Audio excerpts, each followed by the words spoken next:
Bonjour à tous, bienvenue Bonjour.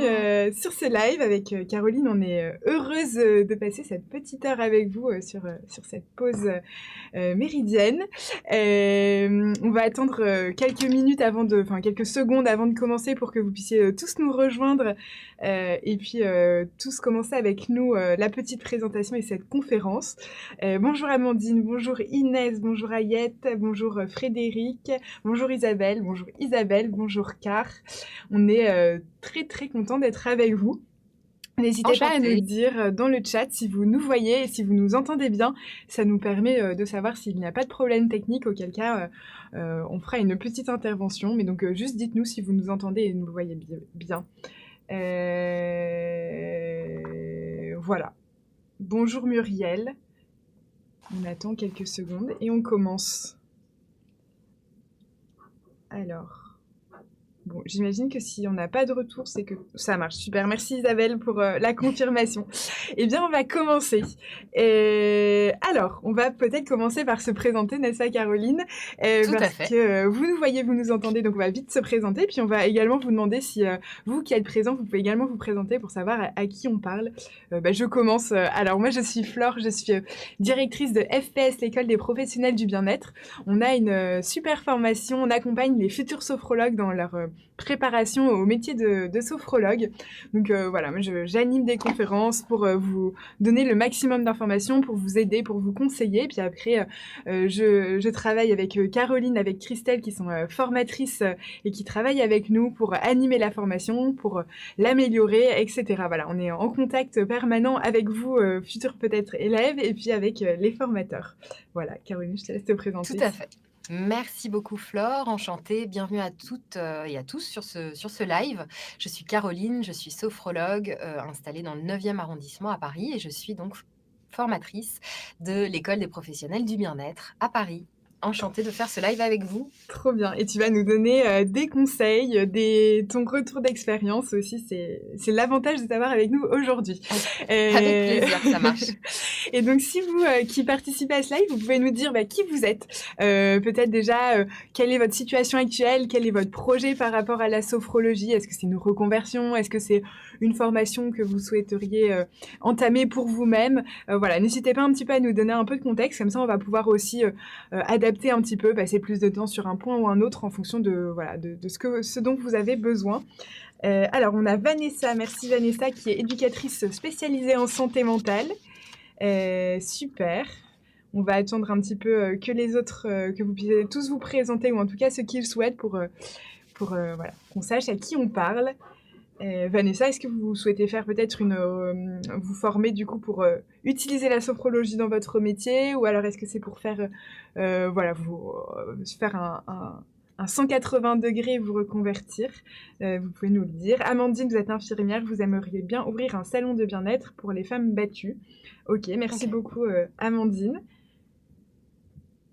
On attend encore 30 petites secondes et puis après on va rentrer dans le vif du sujet. Donc n'hésitez pas si vous voulez vous présenter pour qu'on sache tous voilà, avec qui on est en train de passer une petite heure. En attendant, je vous présente juste la structure de cette conférence. Donc, avec Caroline, on a vraiment à cœur de vous aider à poser, à vous conseiller pour savoir si la sophrologie est un métier qui pourrait être fait pour vous. Est-ce que vous seriez prêt à entamer une reconversion en sophrologie? Donc, on va vraiment vous présenter la sophrologie. Qu'est-ce que ça veut dire être sophrologue? Qu'est-ce que la sophrologie? Et puis aussi vous guider sur les questions à se poser quand on cherche à entamer une reconversion. Notre but, c'est vraiment de vous transmettre et de vous aiguiller. Alors, on n'aura pas les réponses à toutes vos questions, mais en tout cas, de vous aider à vous poser les bonnes questions. C'est vraiment... on aura réussi notre live si on vous a... amené là-bas. Ah bah super, voilà, on a les dernières réponses et puis après on commence. Inès, vous êtes actuellement BTS esthétique option management en alternance et vous aimeriez arrêter l'esthétique pour vous lancer dans le bien-être, sophrologie ou naturopathie. Super. Isabelle, vous êtes médecin conseil de mutuelle en Belgique. Vous avez envie de vous diriger vers le bien-être. Frédéric, président d'association sur les soins bien-être, et vous aimeriez ouvrir une voie en sophrologie. Léa, bonjour. Vous êtes monitrice éducatrice. Vous avez déjà fait de la sophro et vous souhaiteriez vous former à la préparation mentale et enrichir avec la sophrologie pour mieux accompagner les sportifs. Isabelle, vous êtes formatrice pour adultes et écrivain public. éventuellement une reconversion ou alors pour vous-même. Cécile, monitrice d'atelier, vous pensez que la sophrologie peut être un atout dans les activités d'accompagnement. Car vous êtes infirmière en pédopsychiatrie, vous aimeriez utiliser peut-être pour vous installer. Et Vanessa, vous aimeriez vous former à la sophrologie pour ajouter une corde à votre arc. Très bien. Bah, merci beaucoup pour toutes vos présentations. C'est hyper riche. Vous avez plein de projets. Et donc, on va vous accompagner avec Caroline pendant cette heure. Juste avant de commencer, vous n'hésitez pas également, si vous avez envie de conseils plus personnalisés, à prendre rendez-vous. Donc ça peut être avec moi-même, avec Pierre, avec Romane. Nous, on est une petite équipe pour justement prendre le temps de discuter, d'échanger. On peut prendre 10 minutes, 15 minutes, 1 heure si vous avez besoin, voilà, pour voir si vous avez des besoins de conseils, en tout cas pour échanger sur votre projet. Donc n'hésitez pas à prendre rendez-vous, ça coûte rien. En tout cas, on est hyper ouvert à vous accueillir, voilà, à échanger. Donc, ça n'engage à rien. Donc, n'hésitez pas à prendre rendez-vous. On y reviendra aussi par ailleurs.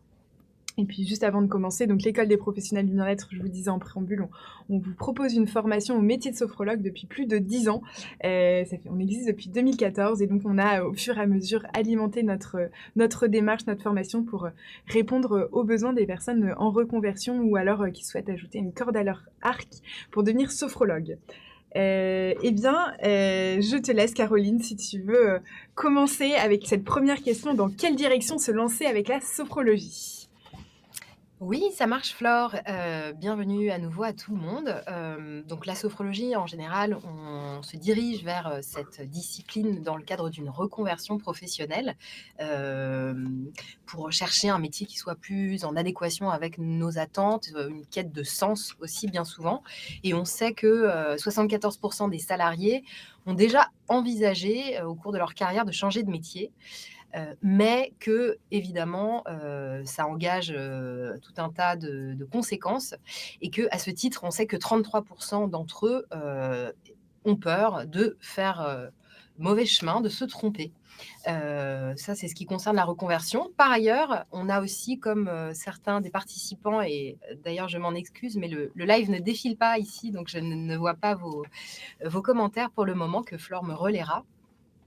Mais j'ai entendu que l'une d'entre vous, souhaitait, ajouter une nouvelle corde à son arc, développer ses compétences, rajouter de la sophrologie à son métier, à son savoir-faire, et donc ça peut être aussi une des raisons pour lesquelles on se reconvertit. Et puis ça peut être, et là aussi je l'ai entendu parmi les participants, une volonté d'apprendre une nouvelle compétence qu'on peut développer déjà pour soi, pour son bien-être, pour celui de ses proches. Super, merci Caroline. Effectivement, et donc quel que soit votre stade actuel, le but vraiment, c'est voilà, si vous avez une peur de vous tromper ou en tout cas une peur intrinsèque et qui est tout à fait légitime, on est là justement pour vous aider à vous poser les bonnes questions et puis vous aiguiller, en tout cas vous donner quelques éléments de réponse pour vous aider peut-être à faire ce pas, parce qu'une fois qu'on a fait le pas, souvent on est hyper heureux, donc il y a toujours ce petit saut à faire et puis après on est dans le bain et tout se passe bien, mais il y a toujours une petite peur. Et donc, nous, on est là pour vous accompagner là-dessus.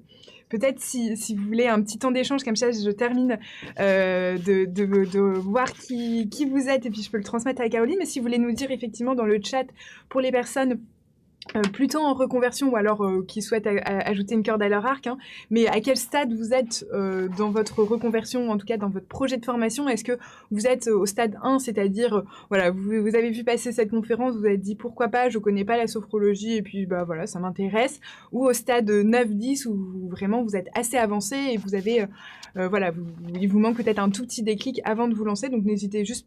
Voilà, vous pouvez nous dire votre petite note en commentaire, je pourrais aussi la relayer à Caroline, puis ça va nous permettre aussi voilà, de passer plus ou moins de temps sur certains éléments. Les dernières personnes qui se sont présentées, on a Muriel qui est auxiliaire de périculture et prof de yoga qui aimerait se concentrer sur le bien-être. Séverine AESH est en formation de sophrologie, trop bien. Séverine et qui souhaiterait se spécialiser dans la sophrologie pour enfants.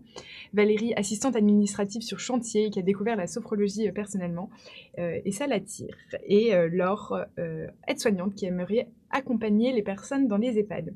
Et au niveau des notes, vous êtes Alors, Isabelle, stade 1, Ayad, stade 1, plutôt stade 1, Céline, stade 1. Vous êtes plutôt au début du coup de votre projet, Réflexion. voilà, de votre réflexion. Isabelle 7, Cécile 7, vous êtes encore en réflexion, stade 9.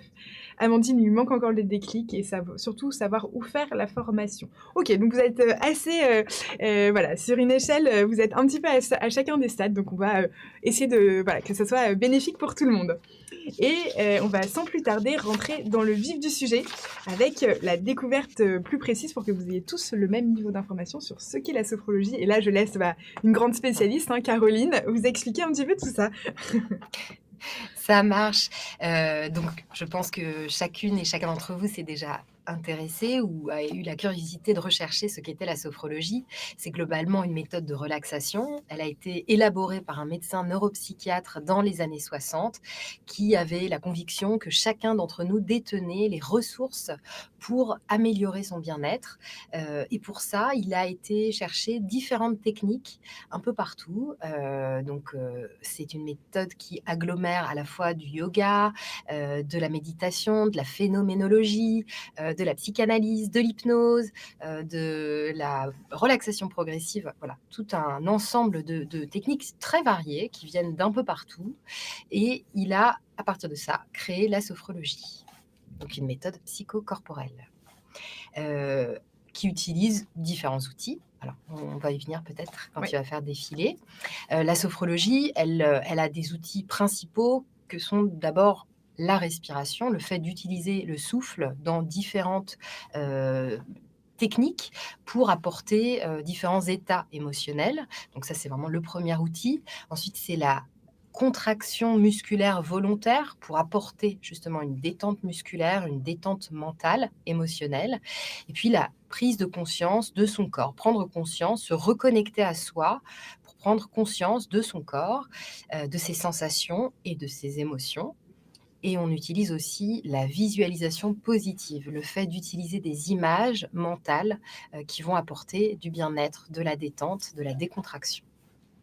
Oui, en fait, la sophrologie, c'est une grande boîte à outils finalement. On pourrait dire Exactement. plein d'exercices.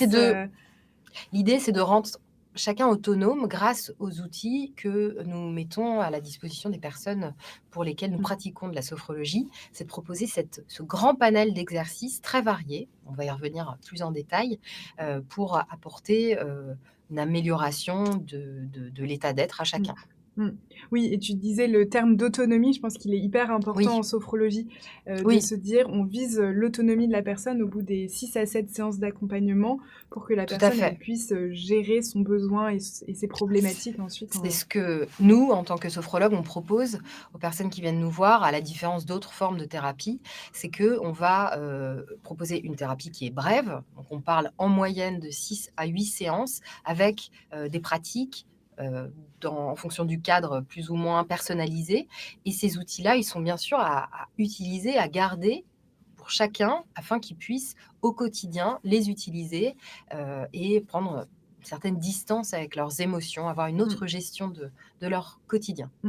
Et du coup, ça fait un petit peu penser, alors je suis désolée, j'ai oublié les prénoms, vous êtes quand même très nombreux, donc, mais les personnes qui souhaitaient, qui sont présentes et qui ont envie aussi d'apprendre la sophrologie pour elles-mêmes, et c'est vrai que c'est une technique, du coup, grâce à cette autonomie qu'on peut s'appliquer à soi-même, et donc se former à la sophrologie pour se faire un cadeau aussi pour soi-même. C'est aussi c'est ce qu'on évoquait sur les slides précédentes. Reconversion, ajout d'une compétence professionnelle, ou alors certains se forment pour le développement personnel, l'acquisition de nouvelles compétences à mettre au profit de soi-même et de son entourage proche. Super. Tout à fait. Top. Alors, on va encore avancer dans notre analyse de la sophrologie.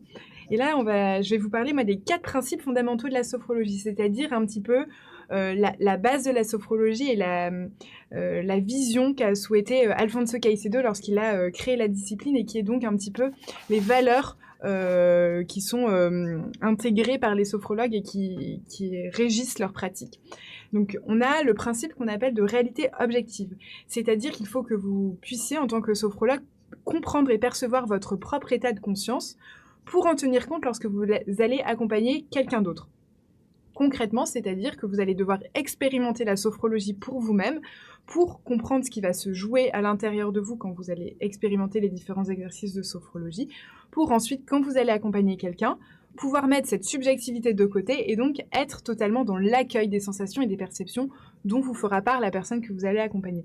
Concrètement, comment vous pouvez faire ça? Lors d'une formation, nous on l'a vraiment inclus dans notre formation, on vous propose des séances de sophrologie collective qui sont notamment animées par Caroline, dans lesquelles du coup, ça sera vraiment un cadeau que vous allez vous faire à vous-même et vous allez pouvoir expérimenter la sophrologie et voir un petit peu en fonction des différentes séances, des différents exercices, ce qui se joue, quelle est votre subjectivité, et puis comme ça, le jour où vous êtes sophrologue, vous pourrez accompagner quelqu'un de la façon la plus objective qu'il soit. Ensuite, le deuxième grand principe, c'est ce qu'on appelle le principe d'adaptabilité. Donc encore là, par rapport à votre posture de sophrologue, vous allez devoir adapter votre pratique à la réalité de la personne que vous accompagnez. Par exemple, vous allez, en fonction du besoin de la personne qui viendra vous voir, réaliser un protocole, qui est une succession de séances de sophrologie, avec donc des exercices précis à chaque séance.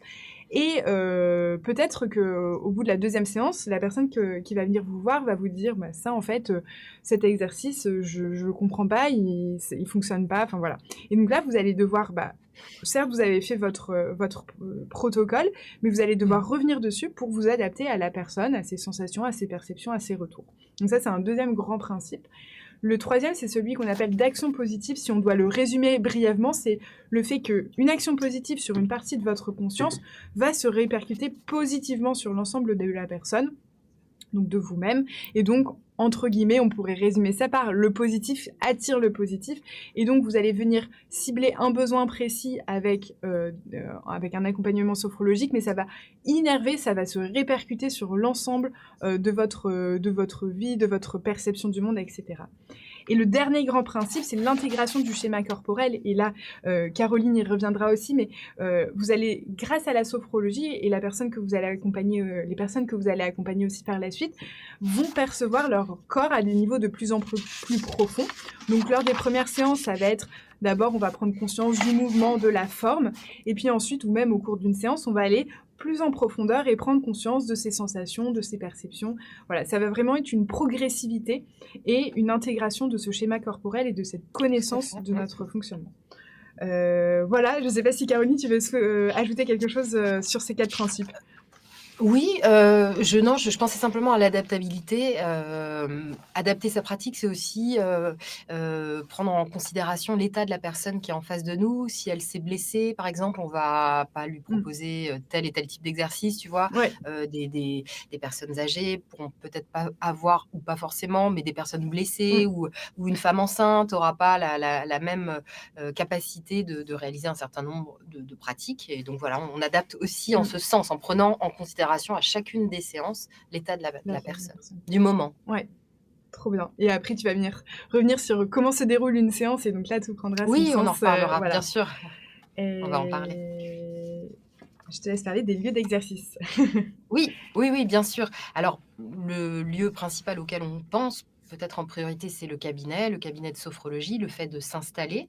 C'est vrai qu'on a la chance aujourd'hui aussi de pouvoir pratiquer à distance, entre guillemets, puisque c'est une méthode qui s'est démocratisée au cours des dernières années. On a la chance de pratiquer une discipline qui est non tactile. Donc, nous, on peut très facilement proposer nos séances en visio. Il est également possible d'accompagner les personnes à leur domicile si elles le souhaitent. Et puis, on peut les accompagner dans tout un tas de contextes très variés. Ici, on en cite quelques-uns. Alors, l'entreprise, ça se démocratise énormément en entreprise, donc on en trouve de plus en plus. Il y a aussi les EHPAD, les maisons de retraite. On trouve de la sophrologie dans les lycées, les collèges, dans les écoles primaires, dans les hôpitaux, dans les maternités également. On peut aussi en trouver sur les salons de bien-être. Il est possible aussi de pratiquer. Mais en fait, il existe tout un tas d'autres endroits où pratiquer. Très récemment, j'étais par exemple dans une mairie, mais il y en a beaucoup à explorer parce que c'est une pratique, on va le voir, qui se démocratise de plus en plus. Et donc, on a la chance d'y avoir accès de plus en plus facilement. Oui, finalement, c'est la seule limite, c'est un peu son imagination. Les lieux d'exercice, ils sont un peu ils sont très diversifiés, c'est ce qui fait Complètement, aussi la richesse du métier. Soit vous aurez la possibilité complètement. d'être, voilà, de cibler peut-être le cabinet en fonction de votre fonctionnement ou alors d'aller, un peu plus comme toi Caroline, explorer, plein d'autres choses et en tout cas aller, voilà, À la à la rencontre rencontre. de oui, Exactement. de tout à fait, Mmh. de différents environnements, différentes Mmh. problématiques, Mmh. voilà, Mmh. de la richesse de Ouais. l'échange. Oui et toi, Tout tu à as un fait, tout à cabinet fait. et après tu fais, enfin tu as Oui. plusieurs du coup, tu utilises, tu uses de cette diversité des lieux Oui, moi je trouve d'exercice avec ça ton très cabinet. Mmh. enrichissant. Chacun, voilà, le fait en fonction de son environnement, de ses appétences, de ses, je sais pas, son lieu géographique Mmh. aussi Bien sûr, va déterminer, tu vois, le potentiel de effectivement. Mmh. personnes. Mais on a cette chance donc, de la visio puisque, ça représente quand même, une partie conséquente par exemple, de ma pratique. OK. Je te dis, là, j'étais dans une, mairie, j'étais dans des lycées, je t'ai parlé aussi de l'auto-école, je travaille aussi dans une auto-école.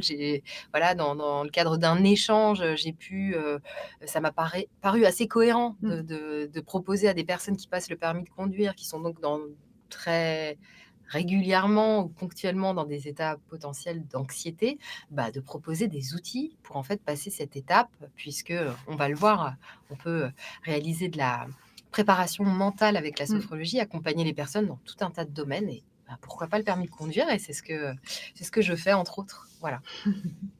Trop bien et donc toi, tu accompagnes aussi pendant la formation justement sur, comment développer son activité et Exactement, comment, le module, installation. installation, Exactement. développement, parce qu'il y a des choses à faire, il y a plein de choses Trop à bien. faire. Super. Je vois qu'il y a quelques questions, notamment d'Inès. On va y répondre. On va prendre une petite pause dans quelques slides et comme ça, on pourra y répondre. On termine juste cette partie sur la sophrologie, puis on fait une pause question. Heu, je te laisse continuer, Caroline. Ouais, alors, oui, pardon. Donc, les champs d'application, ils sont variés, on l'a dit. L'idée principale, c'est d'améliorer le bien-être des personnes que l'on va accompagner et donc de les aider à gérer leur stress, leur anxiété, dans tout un tas de domaines de la vie. Ça peut être des changements personnels, le fait de s'installer en couple, le fait de divorcer, le fait de faire face à un deuil, d'avoir, des changements professionnels, d'aller, de prendre sa retraite, d'avoir une promotion, d'être au contraire, racheté. Enfin voilà, il y a tout un tas de domaines dans le quotidien qui peuvent faire l'objet, d'une anxiété passagère qui peut être traitée grâce à la sophrologie. On peut aussi, améliorer, enfin ça c'est une grande problématique des personnes qui viennent nous voir, le sommeil, il y a des problématiques de sommeil, les aider aussi dans ce cadre-là. Voilà, donc c'est, le bien-être en général qui en fait, est extrêmement vaste au quotidien. Ça, c'est le première raison qui amène les personnes à consulter en sophrologie.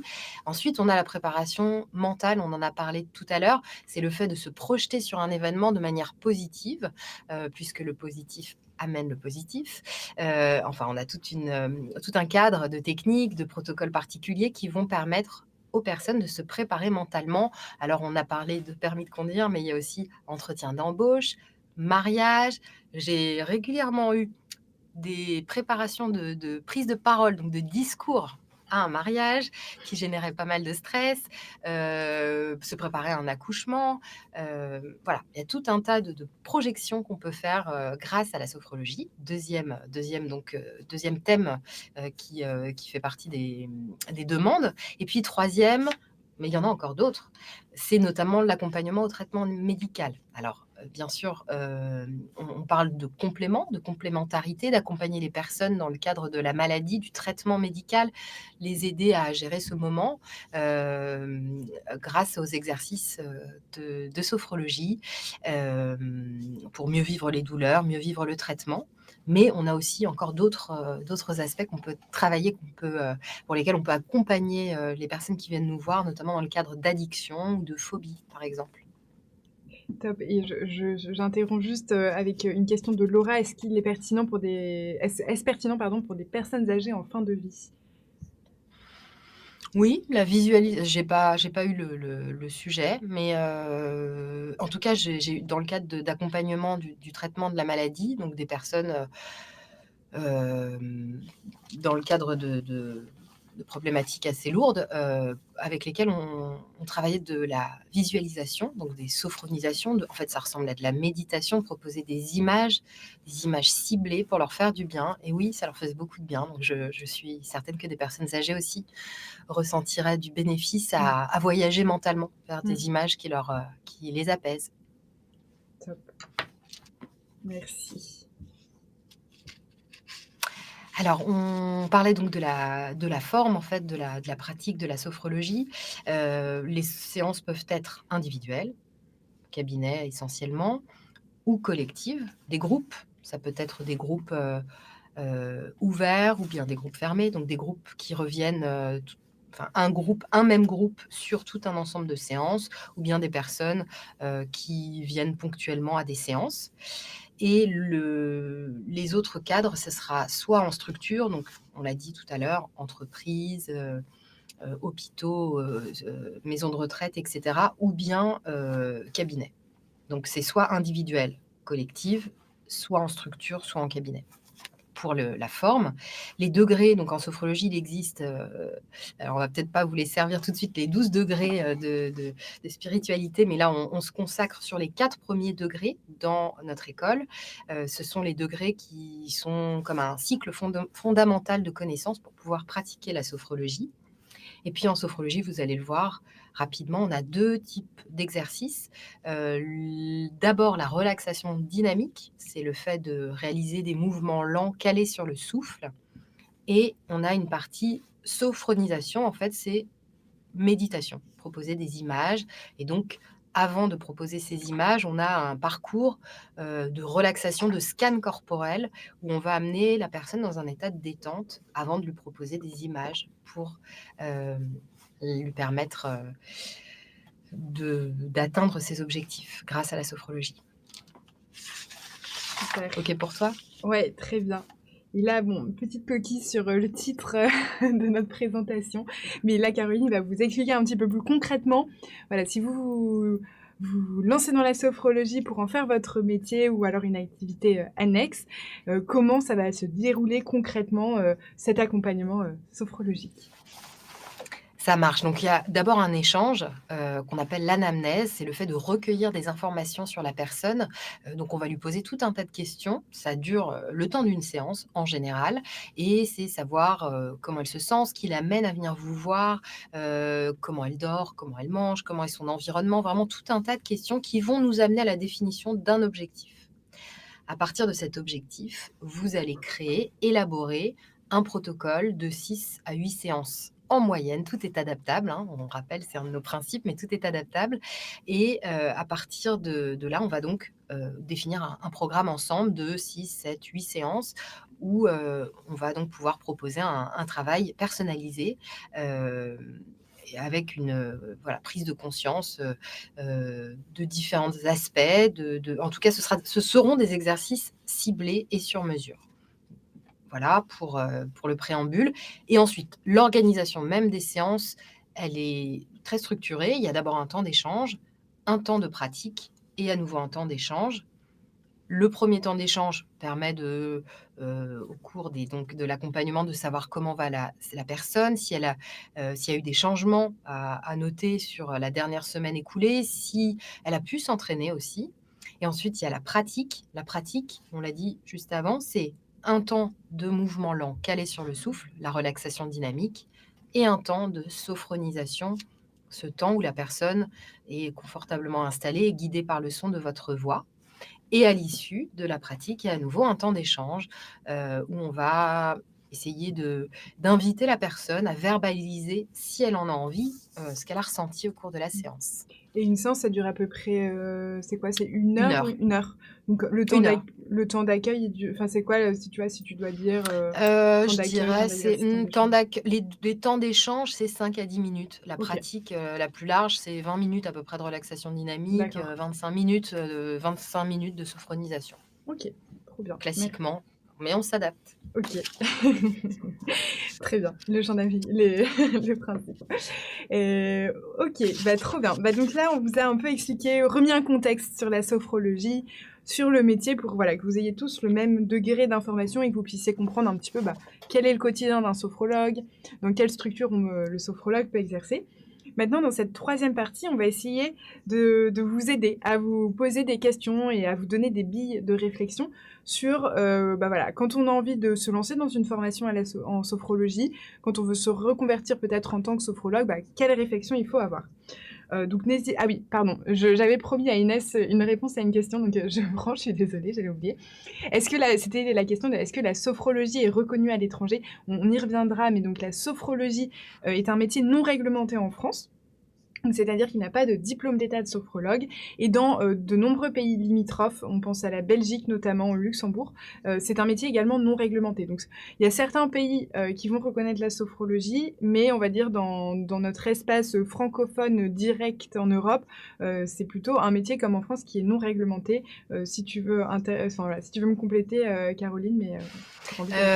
J'ai pas des derniers chiffres, j'avoue. Je m'étais posé la question à un moment. Je sais que, c'est plus ou moins enfin, il y a je sens quand même qu'il y a certains pays où il y a plus, d'appétence vers ça.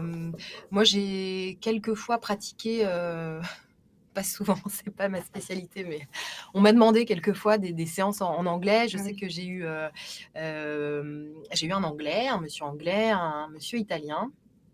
J'ai eu, des personnes du Moyen-Orient aussi, une ambassade qui m'avait contactée. Bon OK. voilà, donc il y a quand même, potentiellement des choses Des à faire, ouvertures. des Mmh. chiffres sûrement, on peut se Mmh. renseigner là-dessus, mais Mmh. en tout cas, heu, voilà, j'ai déjà eu des demandes, de OK. personnes étrangères. Je ne sais pas si ça peut, vous renseigner, mais voilà les informations dont je dispose en tout cas. Top, merci. Alors, rentrons donc sur les questions à se poser. La première question, alors souvent, effectivement, on fait une reconversion en sophrologie ou en tout cas dans le secteur du bien-être parce qu'on a envie de se reconnecter à une, voilà, à une personne, à sa personne. On a envie de répondre et aller vers un mieux-être et à être un petit peu aligné avec sa personne. C'est aussi souvent, il y a un élément déclencheur, hein, dans une vie qui fait qu'on a voilà, on se rend compte de tout ce qui nous est arrivé par le passé. On se rend compte qu'on n'est plus forcément aligné avec son métier et on a envie de se reconvertir. Donc il y a quelque chose qui nous pousse, mais il y a aussi des choses où il faut se poser des questions, notamment est-ce que, bah, la sophrologie, parce que, le but c'est, si vous voulez en faire votre métier, c'est aussi d'en vivre. Est-ce que c'est d'un secteur porteur? Donc là, pour vous donner quelques chiffres qu'on a trouvés, notamment auprès de la chambre syndicale de sophrologie, c'est un secteur qui est porteur, en tout cas. Il y a une demande croissante d'accompagnement en sophrologie en France. Vous voyez, c'est une pratique du bien-être qui est largement acceptée et répandue. Vous avez 90% des Français qui ont déjà entendu parler de sophrologie. Vous avez 11 millions de Français qui ont déjà pratiqué la sophrologie et ce chiffre a doublé en 4 ans. Vous avez aussi des problématiques actuelles et des prises de conscience, hein, notamment suite au Covid, de je veux aller vers un mieux-être, je veux, et je sais qu'il y a des techniques qui peuvent m'aider. En tout cas, je peux mettre en place des choses et la sophrologie en fait partie. Et Caroline, tout à l'heure, vous parlez notamment du sommeil, du stress, qui sont deux grands champs d'application. Et vous avez vraiment des besoins assez forts et ce qui en fait un secteur porteur et qui fait aussi qu'il y a beaucoup de personnes qui ont envie de se reconvertir aussi en tant que sophrologue, justement, parce qu'en face, il y a une demande. Et je pense que toi, Caroline, tu as un petit témoignage à réaliser par rapport au fait que ce soit un secteur porteur. Oui, c'est ce qu'on s'était dit en échangeant. Alors moi, ça n'engage, que ma pratique. Je ne sais Mmh. pas si elle est représentative, hein. Ça peut être lié à pas mal de paramètres, notamment, je ne sais pas, mon quartier, je suis dans Paris, tu vois, Mmh. dans le 9e, je ne sais pas. Mais c'est vrai que dans les personnes que je reçois, je ressens et ça fait plusieurs années que je le ressens, j'ai vraiment beaucoup de jeunes gens, 25-30 ans voilà, qui ont un intérêt pour ce type d'approche peut-être, qui mesurent, la nécessité d'anticiper. Peut-être qu'ils ont vu leurs aînés, tu vois, faire Mmh. face à des burn-out ou je sais c'est Mmh. vraiment juste de l'expérience que je vous Ouais. partage. Mais en tout cas, c'est notable, c'est Mmh. clair que je Mmh. vois vraiment, voilà, plutôt un attrait Ouais.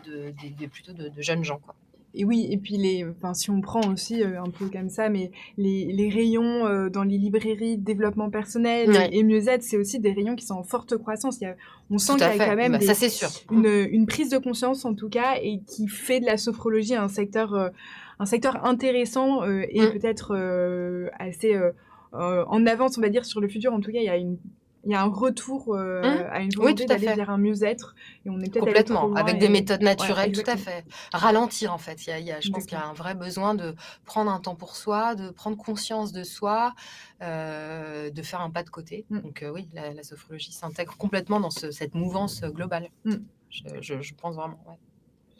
Trop bien. Ensuite, on va retourner un petit peu plus vers vous-même.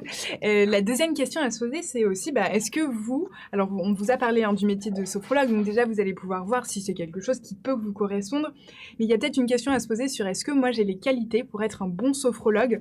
Est-ce que j'ai, cet état d'esprit qui va faire que je vais pouvoir accompagner des gens? Parce qu'il y a des personnes qui vont vous faire confiance, hein, pour un accompagnement, sophrologique, qui vont venir vous voir, qui vont vous raconter aussi un petit peu, bah, pourquoi elles viennent vous voir, un petit peu certains états de vie et donc est-ce que vous avez les qualités pour être un bon sophrologue? Donc là, on vous a listé 9 qualités qu'on trouve, peut-être les principales. Alors, on vous fait un petit jeu, hein, de vous auto-noter. Alors souvent, on est assez pessimiste par rapport à soi et on a tendance à diminuer sa note. Mais donc n'hésitez pas déjà à faire ce jeu et peut-être à demander aussi aux personnes de votre entourage.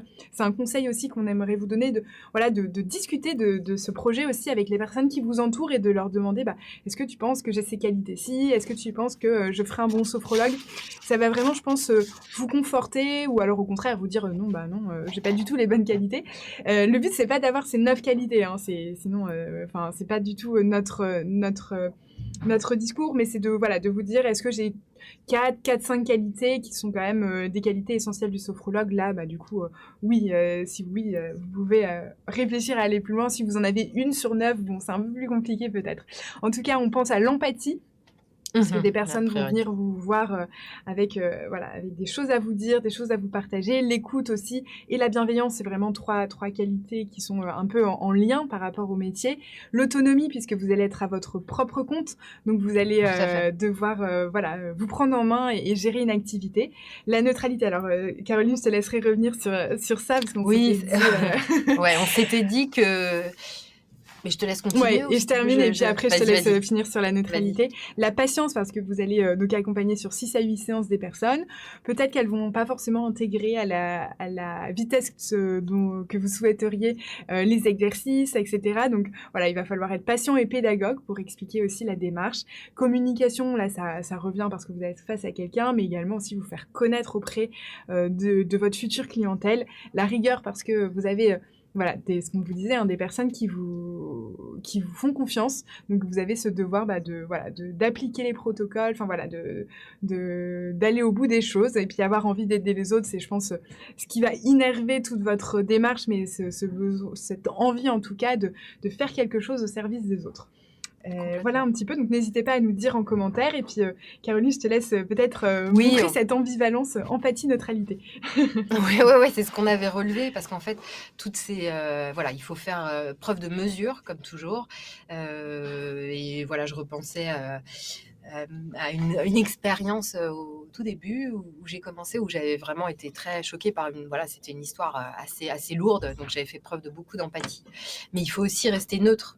En fait, être empathique, si nous-mêmes, on fait preuve si notre émotion, en fait, devient trop vive et que c'est pas quelque chose qui va aider, les gens qui viennent nous voir. Donc il faut toujours, mesurer notre Mmh. empathie, notre neutralité, garder sa neutralité Mmh. face aux événements aussi. Même si on est très empathique, on est très touché par l'histoire dont il est question. Donc voilà, Mmh. savoir doser Mmh.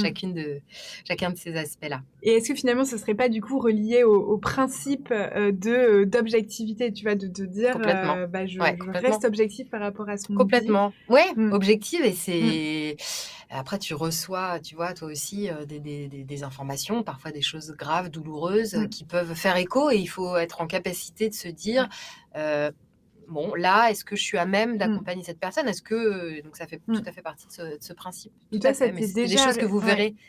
Ça t'est déjà arrivé de refuser d'accompagner quelqu'un parce que justement ça faisait enfin tu sentais que tu allais pas réussir à être suffisamment neutre et peut-être trop empathique En tout ou cas, trop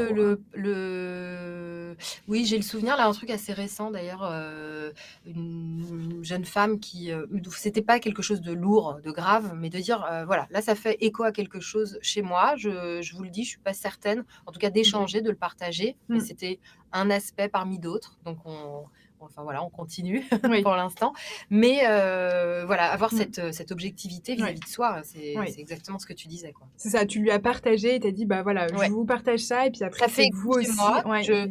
je suis pas sûre d'être en mesure Mmh. sur ce sujet-là. Qu'est-ce que voilà, en tout cas faire preuve, bah, Ouais, de transparence, de transparence, ouais, quoi. par rapport Ouais, à ça. tout à Mmh. fait, OK, tout à fait. trop intéressant, merci. Et donc dans les petites notes, vous êtes, 9, 8, 9. Bon, bah, du coup, vous avez, c'est top, vous avez, plutôt les bonnes qualités pour être sophrologue. En tout cas, vous validez une des étapes qui est quand même très importante, donc Ouais. c'est excellent, bravo à toutes. Hem, bah, là, Caroline, je te laisse, peut-être Ah expliquer oui, un petit on peu était les sur les les bénéfices par rapport aussi à ton expérience. ça marche donc les bénéfices, c'est je sais que, pour ma part, c'était vraiment une quête de sens dans son métier, et ça c'est sûr qu'en pratiquant la sophrologie, en ayant des rencontres, chaque jour différentes, c'est sûr qu'on donne du sens à ce qu'on fait au quotidien et puis puisque vous avez tous, mis en lumière que vous aviez cette envie d'aider les autres, là aussi, vous êtes au bon endroit, et du coup, c'est sûr que c'est un vrai développement de soi, c'est un vrai épanouissement personnel qui découle de cet épanouissement professionnel, parce qu'on voilà, on exerce un métier qui va vous offrir de la diversité, des rencontres, une richesse, humaine, de l'authenticité aussi. Ça, c'était vraiment une quête pour ma part, hem et voilà, il y a enfin, il y en a beaucoup d'autres. Je ne sais pas si vous voulez qu'on continue de développer, mais c'est un métier qui est très épanouissant Mmh. sur le plan humain, sur le plan, personnel, Mmh. professionnel. Vraiment, on y trouve, beaucoup de vertus. Oui, tu as des retours de voilà, de enfin, Ouais. tu sens que tu as un impact sur, Ah oui, voilà, quand c'est tu aides tu as vraiment des quelqu'un, avec les bons outils, que tu l'as écouté, que tu fais en sorte de lui proposer vraiment précisément là où ça va être impactant, notamment entre autres, mais dans les sophronisations, c'est ce qu'on fait. L'idée, c'est de proposer donc des images, qui fassent écho à la personne, pour véritablement les amener à changer de point de vue, mmh, les amener à atteindre l'objectif qu'elles se sont fixées en préambule et c'est de mmh, pouvoir aider quelqu'un mmh, vraiment qui en a besoin, et qui ressent le bénéfice de la méthode, mmh. c'est ouais, très Oui, puissant. c'est valorisant aussi, enfin ça fait du C'est vrai. bien aussi, Oui, c'est voilà, vrai. d'avoir des retours, de personnes que tu accompagnes ou que vous allez accompagner et qui vont, aussi vous remercier et vous aurez vu l'impact. Alors ce sera pas forcément avec tous, hein, parce que forcément, Non, bien sûr. heu, voilà, parfois il y a des accompagnements où voilà, où vous allez aider, mais vous n'aurez pas forcément de retour et au contraire des Mmh, accompagnements où vous allez vraiment, enfin vraiment vous allez donner sens à votre métier par les retours et par, exactement. cette valorisation Exactement, de votre travail, forcément. exactement. Mmh, Ouais, tout à top. fait. Et puis, l'histoire enfin voilà, le bénéfice du métier, flexible et diversifié. Peut-être que Mmh. tu veux raconter, un petit peu plus en détail, ton expérience d'auto-école? Je Heu, Ou tu vas en Par parler plus rapport au tard? quoi? Oui, bah, le Non, fait bah, comment tu es arrivée à te dire: «Je vais, travailler, en tant que sophrologue pour une auto-école». C'est quand même, non, original. mais tu vois, c'est marrant que tu me dises ça et c'est vrai que c'était pas recensé dans ce qu'on avait, défini, enfin, ce qui avait été défini Mmh. là dans le document. Mais pour moi, ça me paraît hyper logique et il y en a plein des environnements comme ça, tu vois? Ouais, bah, Où moi ça me paraît moins logique, non, mais mais mais c'est trop bien. je t'assure, enfin, il y en a énormément qui alors je sais pas, qui sont ultra stressés de Mmh. passer le permis. C'est un Mmh. enjeu, c'est parfois un enjeu professionnel, ça va engager, du coup, toute leur vie perso Mmh. et ils se Oui, mettent oui, c'est des vrai. pressions Mmh. incroyables C'est vrai. Mmh. et c'est aussi un budget, c'est et du coup, oui, c'est ça m'a paru, complètement logique. Donc quand tu dis flexible, tu parles de quoi? De des Bah, différents aspects en tant du que coup sophrologue, c'est-à-dire du ouais, flexible, du coup, c'est plutôt diversifié, tu vois? Le fait de, bah, oui, travailler, potentiellement, enfin, effectivement, cibler des choses, moi, j'y aurais pas pensé personnellement, de donc voilà. donc de faire ce travail-là, oui, bah, oui, Et pourtant puis moi après flexible, bah, c'est un petit peu plus comment tu gères ton métier au enfin voilà, tu es à ton propre oui, c'est compte et donc oui. tu peux avoir cette flexibilité par rapport à ta vie personnelle aussi à côté. Enfin, tu es un Oui, petit peu, aussi ton oui, propre chef oui, oui, d'entreprise. oui. Mmh. Bah, en fait, oui, c'est vrai que ça, c'est le côté indépendant, on Mmh. va peut-être y revenir, qui, voilà, a des enfin, tu vois, quand tu es engagé sur une séance, de toute façon, quoi qu'il se passe, tu y vas, Oui. donc c'est mais à la fois, si, ce jour-là, tu, as décidé ou tu as des impératifs familiaux qui font que, Mmh. tu pourras pas être disponible le jeudi après-midi, tu peux aussi le faire et ça, c'est Mmh. oui, c'est vrai que c'est quand même très plaisant. Voilà, il faut mais bon, néanmoins, tu dois tu dois quand même travailler donc bah, il Oui. va falloir que tu Oui, bosses, oui, bien par sûr. exemple, tu vois, là, le 11 novembre, bon, bah, fallait que je bosse. Bon, voilà, tu vois, Oui. tu gères mais Mmh. voilà, si tu es Mmh. animé par le Mmh. truc, c'est quand même toi Oui. qui décide, si oui ou non tu y vas Mmh. et bien sûr, je pense qu'on est tous ici en quête Mmh. d'être animés par ce qu'on fait de nos Mmh. journées. C'est quand Mmh. même, le but Mmh. et dans ce métier, oui, on est animé, par ce qu'on fait, ça c'est Mmh. sûr. Quand on le fait avec envie, passion Ouais. et on se dirige vers ça généralement par envie et par passion. Donc, Voilà. normalement, on a tous les ingrédients, Mmh. quoi. Oui, et puis si tu veux, aider à la formation, des futurs sophrologues et bah, tu vas passer 1 heure sur ta pause déjeuner pour transmettre ton Exactement, témoignage. tout à fait, exactement. Voilà, trop bien. Top, et ben, on peut passer à la question suivante peut-être. Alors, moi je reviens sur des choses plus terre à terre. Est-ce qu'on peut vivre du métier de alors c'est sophrologue, je sais pas pourquoi naturopathe est inscrit ici, mais du métier de sophrologue. Alors, il est important, voilà, c'est une question je pense très importante aussi parce que, voilà, derrière une reconversion, il y a aussi un impératif, bah, voilà, de enfin voilà, de pouvoir vivre aussi du métier, en tout cas si vous voulez en faire votre activité. Donc nous, les infos qu'on peut vous donner, c'est déjà le chiffre d'affaires mensuel moyen. Sachant qu'une séance de sophrologie, alors en fonction un petit peu de votre lieu de vie, et j'ai vu Idylla, pardon, votre question par rapport à l'étude de marché, je vais y revenir justement dans cette partie. Mais donc effectivement, en fonction un petit peu de votre lieu de vie, vous allez en fonction, enfin, voilà, peut-être faire un coût de séance plus ou moins élevé, au début aussi peut-être de votre carrière et puis augmenter. Donc voilà, il y a plein de choses qui rentrent en compte, mais le chiffre d'affaires mensuel moyen d'un sophrologue, c'est 1 732 €. Donc c'est un chiffre d'affaires mensuel moyen, c'est-à-dire que vous avez au début de carrière, et ça, on est d'accord avec Caroline pour vous le transmettre, hein, du jour au lendemain, après votre formation, vous n'allez pas avoir 100 clients, vous n'allez pas avoir vos journées remplies. Vous allez devoir faire un certain travail de prospection, vous allez devoir vous faire connaître, et c'est un travail qui prend du temps. Donc déjà, il faut que vous en soyez conscient, c'est tout à fait réalisable, et nous, on est là aussi, hein, en tant qu'école, pour vous accompagner non seulement sur la préparation au métier de sophrologue, mais également avec Caroline sur comment vous faire connaître, comment démarcher, comment penser un petit peu plus original pour vous démarquer des autres sophrologues. Et on a ce devoir en tant qu'école, voilà, de vous accompagner à la fois sur la théorie, mais également sur la pratique et le quotidien du sophrologue. Donc en tant que sophrologue au début, vous allez gagner donc moins de 1 732 € par mois, puisque voilà, vous n'allez pas avoir toutes vos journées remplies, vous allez peut-être avoir une séance par-ci par-là, une demi-journée en structure, enfin, voilà. Ça va prendre un petit peu de temps, quelques mois. Et puis après, quand vous allez être établi, que vous allez développer votre clientèle, vous serez au-dessus de 1 732. Voilà, c'est un chiffre d'affaires mensuel moyen. Mais c'est pour vous dire déjà que du jour au lendemain, vous n'aurez pas plein de clients. Il faut en être conscient. Et vous y préparer, mais vous avez plein de moyens de vous y préparer. Et notamment, un petit conseil qu'on souhaite vous transmettre, c'est que pour rendre une reconversion, plus facile et minimiser les risques d'un changement, il est conseillé d'aller étape par étape. Donc par exemple, si alors là vraiment c'est si vous avez, une situation qui vous le permet donc de vous former au métier de sophrologue parallèlement à un emploi, on vous le conseille. Ça vous permet voilà, nous notre formation elle est vraiment faite, aussi et également pardon pour les personnes qui ont un emploi. Donc on a une flexibilité, on a, voilà, on a pensé, on va y revenir dans quelques minutes, mais à une formation qui s'adapte à vos contraintes personnelles et professionnelles.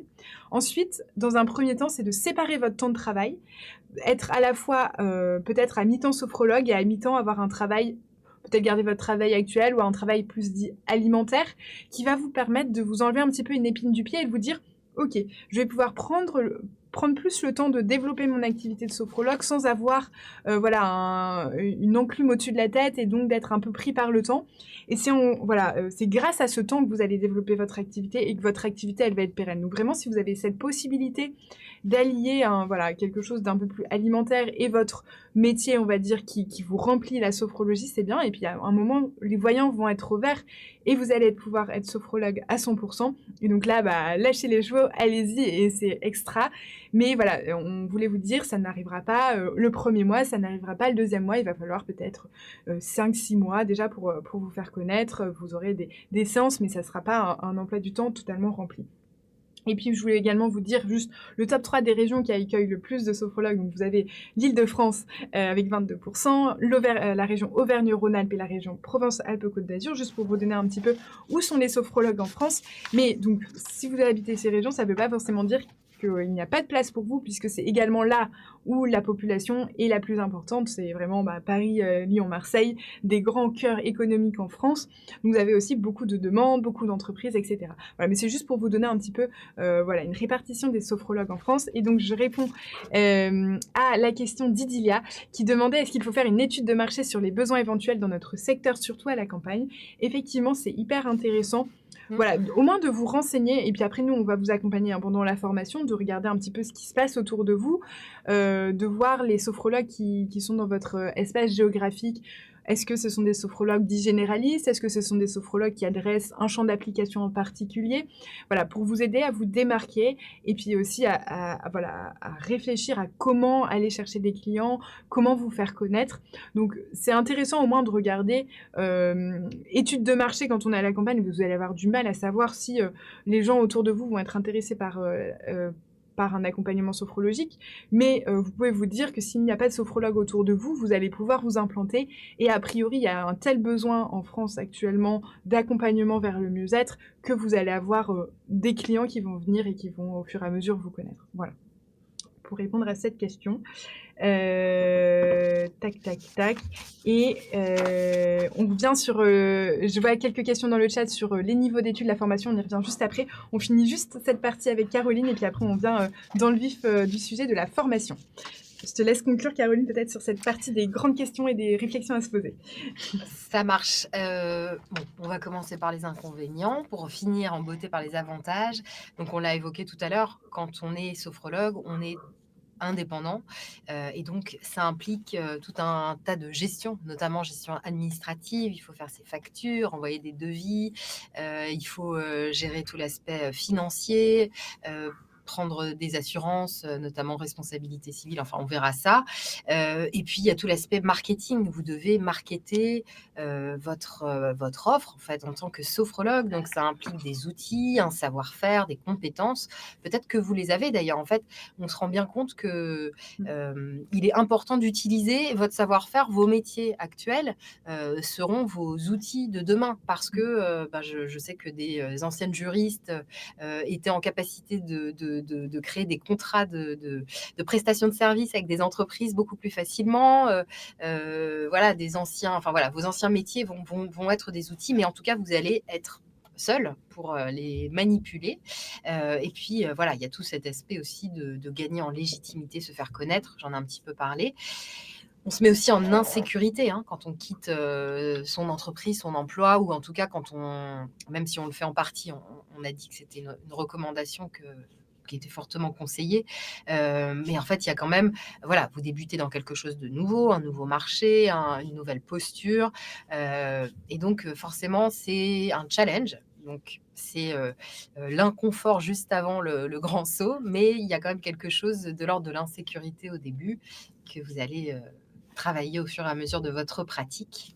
Ça, c'était, voilà, les inconvénients que je vois là pour l'instant. Et puis il y a, tous les avantages. On a dit avoir de la flexibilité, poser ses congés, sans avoir, besoin de dépendre de toute une équipe, par exemple, entre autres, hein. C'est juste un des aspects, mais voilà, vous êtes flexible dans votre manière de gérer votre temps. Vous avez une large diversité de clients, donc c'est vraiment, la richesse, de l'échange en fait, où vous allez avoir, des problématiques très variées tout au long de la journée, des partages, des rencontres, différentes à chaque fois. Ça, c'est vraiment, extrêmement riche. Et puis l'indépendance dans votre travail. Vous décidez de où, quand, comment vous pratiquez. Vous êtes complètement autonome, il n'y a pas d'interdépendance. Et ça, c'est voilà, quelque chose qui est aussi, très plaisant, très agréable, dans ce métier de sophrologue. Et puis voilà, vraiment aider, je pense que aider, apporter de l'aide, apporter des solutions, sentir que les gens vont mieux en fait, parce que, vous leur avez proposé les outils qui étaient, les plus pertinents à leurs besoins. C'est vraiment très, très, très agréable, gratifiant et enrichissant pour soi. Même si on apprend en permanence, on se trompe aussi, mais on essaye de faire au mieux et voilà, tout simplement d'essayer de faire au mieux, c'est déjà très plaisant. Voilà pour, Super. mes mots de la fin. Le mot de la fin sur les questions, super. Alors je regarde juste le chat avant de passer à notre dernière partie. Est-ce qu'il y a un replay? Oui, Gaël, il y a un replay dont on vous enverra juste après. Quel niveau d'études faut-il? On va y revenir, également. Est-ce que la formation va suffire à être professionnelle ou il faudra des modules supplémentaires?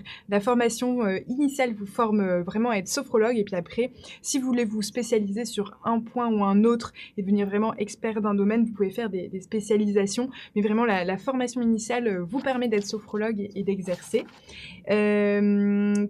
Keo Souda, peut-on exercer en Belgique à la suite de la formation? Oui, puisque c'est également c'est la même situation qu'en France, c'est un métier non réglementé, donc une certification d'école convient tout à fait. Donc grâce à notre formation, vous pouvez exercer en Belgique. Et il y a Céline qui a une question pour toi. Caroline, est-ce que tu es uniquement sophrologue ou bien est-ce que tu es aussi naturopathe? A-t-on plus de chances de réussir avec plus de cordes à notre arc? Alors ça, si tu veux qu'on ouais, je te Bah, rép ou tu peux faire une ouais, petite non, mais réponse si tu c'est veux, ouais. très ouais, c'est très vaste comme question. C'est un vrai sujet de stratégie, en fait, Mm. commerciale ou oui, enfin, oui, commerciale. C'est de se dire: «Est-ce que, il y a les 2 cas de figure?» heu Moi, pour vous répondre, je suis restée généraliste. C'est-à-dire que je trouve, riche d'être sophrologue et de m'occuper de problématiques très variées, accompagnement à la maladie, périnatalité, lycéens en difficulté, voilà, tu vois? De Mm. diversifier mes publics sans avoir, voilà, une expertise plus précise dans un domaine. J'ai beaucoup travaillé en entreprise aussi, donc bien-être au travail. Mais on peut faire le choix de se spécialiser, donc ça, c'est 2 choses différentes. Soit se spécialiser dans un des domaines en tant que sophrologue, il y en a plein, soit faire carrément encore une autre, discipline qui est la naturopathie, qui est beaucoup plus vaste, extrêmement riche, extrêmement longue, extrêmement dense, passionnante, mais c'est un autre métier et donc c'est très ambitieux, tu vois, de Mm. partir, sur, ces Mm. 2 ces deux savoir-faire en même temps. Mm. Donc pour moi, la question serait: «Est-ce que je suis sophrologue «généraliste» entre guillemets ou est-ce que je me spécialise Mm. spécifiquement Ouais. dans un domaine parce que j'ai vraiment une appétence, Oui. une connaissance, parce que c'est mon métier Ouais. actuel?» Je suis infirmière, et voilà, Mm. ce serait plus la réflexion pour moi à mener. Mm. C'est très, très parce qu'après vous allez voir, puisque c'est moi la partie dont je m'occuperai avec les futurs stagiaires, les futurs élèves, c'est, toute la partie installation qui est aussi, en plus des compétences de l'apprentissage du métier, une grande quand Mm. même un aspect, voilà, important à prendre en considération aussi dans sa projection d'installation de nouveaux Mm. métiers. Donc voilà, rester, je pense, rationnel sur, ce qu'il est possible de Mm. faire en fonction de chacun. Ouais. Peut-être Et que puis vous pourrez voilà. aussi évoluer en fonction, voilà, de votre «carrière» entre guillemets et Complètement, puis revenir heureusement, sur on certaines a envie en décisions, permanence de se former à d'autres choses, exactement. Mmh. et mais voilà, Mmh. OK, Essayer super. de faire, pas à pas, quand Ouais, même. exactement, effectivement, c'est une bonne recommandation, un bon conseil, Je d'aller petit pense, à mais petit, oui. Non, non, chacun fait comme c'est il vrai. veut, il Mmh. peut, Effectivement. Bon alors, on vous prend 5 minutes de plus, mais on a encore quelques petites choses à vous dire. Oui, Jean-Noël, bonjour, il y aura un replay. Alors, comment devenir sophrologue? On va essayer de tenir en 5 minutes avec l'ensemble de la fin, et comme ça vous aurez l'ensemble des informations, et sinon vous aurez le replay. Vous n'hésiterez pas à les regarder dans vos spams si vous ne l'avez pas reçu. Donc, comment devenir sophrologue? Donc, sachez, donc on l'a répété plusieurs fois, mais qu'en France c'est une profession, comme en Belgique d'ailleurs, une profession non réglementée, c'est-à-dire qu'il n'existe pas de diplôme d'état de sophrologue, comme il pourrait exister un diplôme d'état d'infirmier ou autre. Mais néanmoins, la formation reste indispensable, et ça vraiment, il faut que vous en soyez convaincus. Et ça, voilà, c'est vraiment pour cadrer le métier de sophrologue et pour éviter toutes les dérives. La formation est indispensable, et c'est pas parce que vous avez fait 1 ou 2 séances de sophrologie que vous pouvez vous déclarer sophrologue. Là, on part sur des dérives qui desservent le métier, donc vraiment, formation indispensable. Quel type de formation? Est-ce que vous pouvez faire un diplôme universitaire? Alors non, puisqu'il n'existe pas de diplôme d'état de sophrologue. Et alors, il existe certains DU, mais qu'il faut appréhender avec attention, car ils sont à destination, par exemple, de médecins ou d'infirmiers ou de personnes très spécialisées, juste pour apprendre quelques techniques de sophrologie pour aider dans leur métier actuel, mais pas pour devenir sophrologue. Donc vraiment, on met de côté tout ce qui est diplôme universitaire, diplôme d'état. Master, de la même façon, il n'existe aucun master de sophrologie en France. Vraiment, si vous voyez cette appellation, fuyez, c'est une véritable arnaque. Le seul moyen de se former à la sophrologie, c'est de passer par la formation professionnelle. C'est la seule voie possible pour être reconnu par ses pairs. La formation professionnelle, donc dans une école ou dans un organisme de formation. Peut-être que vous avez cette question, en tout cas, je reviens très rapidement sur l'histoire du titre RNCP, parce que vous allez sûrement le voir au fur et à mesure de vos recherches. Le titre RNCP du Répertoire national des compétences professionnelles, qui a existé auparavant pour le métier de sophrologue, donc qui a offert un référentiel à la profession, donc c'est-à-dire des blocs de compétences, des façons d'être certifié, etc. Mais ce titre RNCP tend à disparaître. Toutes les écoles qui avaient des titres RNCP, au bout de 3 ans, le titre arrive à expiration et doit être renouvelé. Et malheureusement, la sophrologie, c'est vraiment dommageable, mais ne fait plus partie des priorités dans le financement de la formation professionnelle, et donc le titre RNCP disparaît pour la formation sophrologie. Donc il tend à disparaître. Néanmoins, il a vraiment offert un cadre à la formation, un cadre au métier qui a été hyper bénéfique, et vous allez voir que les formations sont extrêmement bien structurées. Et donc aujourd'hui, comment faire le choix d'une formation? Je pense qu'il y a déjà une histoire de feeling. Comment vous allez ressentir les échanges avec les formateurs, les échanges avec les personnes que vous aurez de l'école. Et aussi quelque chose à voir, c'est comment... est-ce que l'organisme ou l'école est certifié Calliope? Calliope qui est une certification nationale qui permet de certifier que l'école a des super processus d'intégration, d'adaptation des formations, de suivi des élèves. Et donc ça vous permet d'être rassuré sur l'accompagnement que vous allez avoir au sein de l'école, et qu'elle répond à... C'est vraiment des audits très compliqués, à plus de 32 critères, avec vraiment plein de choses à justifier et de processus à mettre en place. Donc ça peut vous rassurer sur la qualité, en tout cas, de l'accompagnement que vous aurez dans l'école et de la méthodologie d'accueil. Voilà un petit peu pour vous faire la grande image de la formation en France. Et nous, on va venir sur le mot de la fin, c'est vous expliquer un petit peu, nous, comment on vit la formation à la sophrologie depuis 10 ans, comment on l'a imaginé, comment on l'a amélioré aussi, parce qu'on est en processus d'amélioration continue. Donc c'est le mot de la fin, il nous reste quelques minutes ensemble. Alors nous, qui sommes-nous? Nous, on accompagne depuis 2014. FPS a été créé par Alexandra Royer, qui a été en situation de reconversion en sophrologie et qui s'est dit, il faut que je crée une école à distance, en prenant en compte tout ce que j'ai vécu moi pendant ma propre formation et que j'ai envie d'améliorer pour permettre au plus grand nombre de se former dans les meilleures dispositions à la sophrologie. Et donc, depuis ce temps-là, on a accompagné plus de 900 élèves, à la fois sur la formation initiale et puis également par certaines spécialisations. Et notre école FPS appartient au groupe Strada Éducation, qui accompagne et forme chaque année plus de 2500 élèves dans différents domaines, notamment les domaines des études de droit. On accompagne Strada Éducation accompagne des étudiants en études de droit et on a vraiment, du coup, on bénéficie de locaux dans lesquels nous sommes avec Caroline, de super studios de tournage, d'une expertise dans l'apprentissage à distance qui est extrêmement bénéfique pour FPS et on apprend tous les jours aussi de ces synergies avec Strada Éducation et on a une super équipe aussi pour vous accompagner. Voilà, vous avez une petite photo que je vous ai mis de toute l'équipe qui est là pour vous aider au quotidien, pour répondre à vos questions, pour vous accompagner. On accueille des petites classes de 25 élèves, donc on a vraiment à cœur de vous connaître personnellement et de vous accompagner. Vous nous faites confiance pour un projet.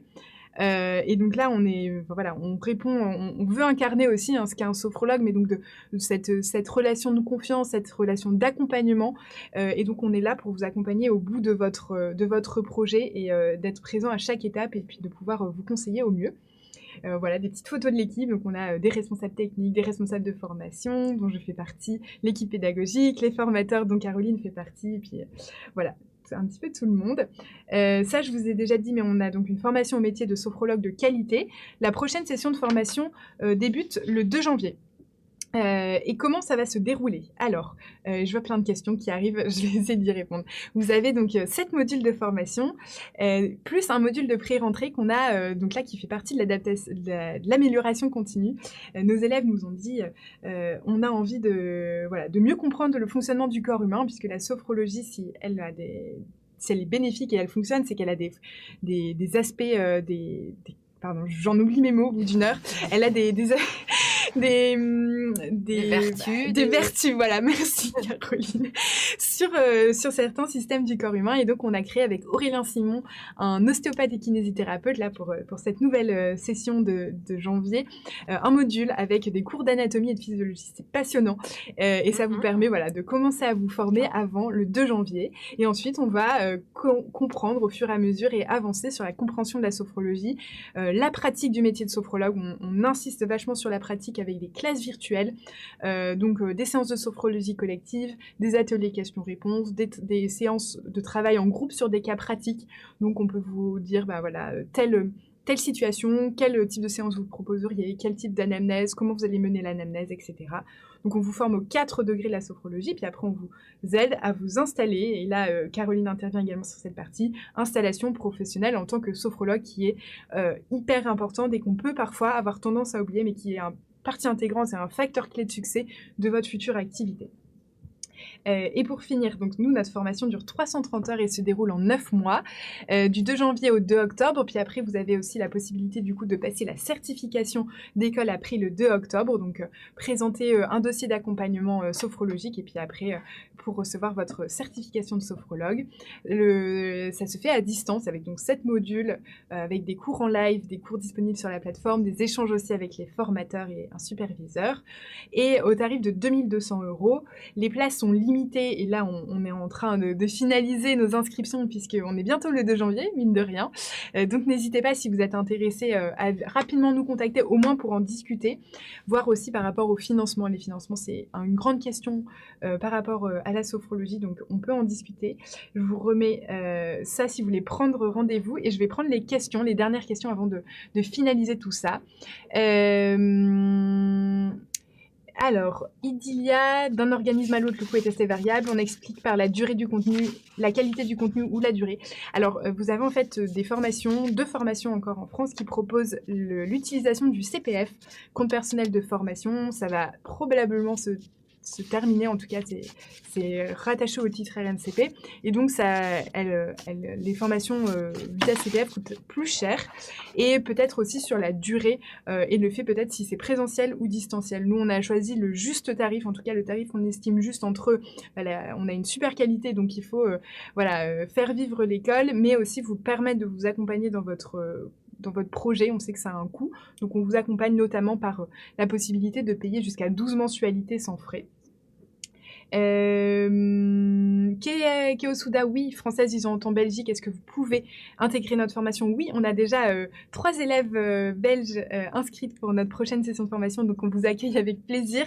Et c'est uniquement distanciel, donc vous avez accès à votre espace pédagogique, vous avez les classes virtuelles en synchrone et vous avez également votre superviseur, puis l'équipe qui est tout le temps disponible, donc c'est tout à fait réalisable. Et après le 2 janvier, pour les prochaines sessions, ça sera a priori autour de juin. Dernière question, et puis après on va arrêter, mais merci pour toutes vos questions. Est-ce que France Travail peut aussi financer cette formation? C'est très compliqué aujourd'hui de faire financer sa formation par France Travail. C'est possible. En tout cas, on est référencé Calliope, donc on a la possibilité, mais c'est vraiment un parcours du combattant réellement. Ça va prendre plusieurs mois, on va vous demander plein de choses, et puis pour au final, on va dire 9 chances sur 10 qu'on vous... Enfin, 9 malheureuses chances sur 10 qu'on vous dise que ce n'est pas possible. Donc c'est pour ça qu'on vous propose d'échanger pour voir ce qu'on peut faire en termes de mensualité pour vous accompagner, parce que France Travail va plutôt vous décourager dans votre projet plutôt que vous encourager. Et les horaires de formation, alors vous êtes autonome pour une grande partie, puis après ça va être sur les pauses déjeuner ou en fin de journée. Voilà, mais pas les week-ends, pour répondre à la question d'Isabelle. Voilà. Si vous avez davantage de questions, vous avez aussi notre numéro de téléphone, vous avez tout de quoi nous contacter sur notre site internet, on répondra tous, voilà, toute l'équipe pourra vous répondre. Et puis je pense que Caroline, si tu veux conclure, voilà, je te laisse la primeur du mot de la fin. Tu me laisses la main. Et merci à tous d'avoir partagé ce moment avec nous. C'était voilà, c'est un plaisir de parler de la sophrologie et de ce métier passion. J'espère que vous allez écouter vos instincts, vos envies profonds pour être alignés et aller vers ce qui vous fait du bien, ce qui vous épanouit. Et que vous aurez peut-être trouvé ici les réponses à toutes vos questions. Je l'espère. En tout cas, on est à votre disposition pour continuer de vous aiguiller au mieux et de vous apporter, je l'espère, toutes les réponses qui vous manqueraient. Voilà, merci en tout cas à tous d'avoir partagé ce moment avec nous. Merci À beaucoup. bientôt. Oui, merci pour vos interactions, c'était super. À bientôt. À bientôt, au revoir. Au revoir.